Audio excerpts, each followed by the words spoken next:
Welcome to our podcast called The 3-Minute Reel, brought to you by AIM Higher in Education Incorporated. This particular series is called Real Talk on Education. I'm your host, Raketa Thomas. So the first question is, what's the expected reopening schedule for your community? So I live in Southern California in the community of Murrieta. One of the colleges where I teach actually decided very early on during the close down of the economy that rather than toy around with different formats of learning, they wanted to provide some reassurance and some stability to personnel and to students. And so they made the decision very early on that we would take the first semester of the school year 2020-2021 from a purely online format. The expectation is that we'll switch over to the traditional format, right, in the second semester of the school year. As a higher ed educator and as the parent of a high school student, how have you prepared for this fall reopenings? So that's been interesting.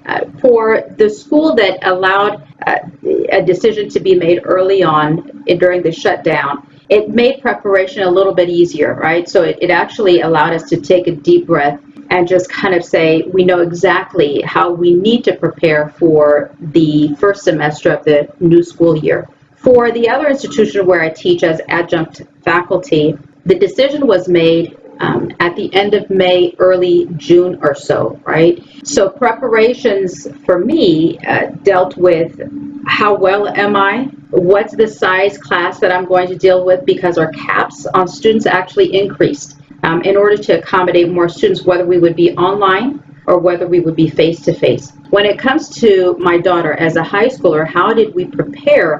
What I've learned and what I am learning is at a house standpoint where we live, we're having to carve out areas that promote learning in our house. So we're fortunate to have space. The other side of things is mental preparation.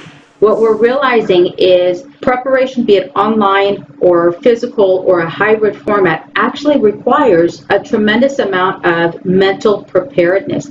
And we're finding that it's difficult because sometimes we thrive in school because we're around other people, right? So community actually, in my opinion, enhances learning. And face-to-face for many of us is the preferred mode of learning. So we're having to create a household dynamic that still promotes learning given the conditions in which we have to learn now. As teachers, we almost have to figure out what's the median. Asynchronous or synchronous, what we're having to do is understand our issues of equity.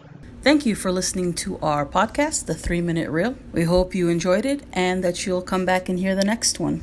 This podcast has been brought to you by AIM Higher in Education Incorporated, where we focus on education for success.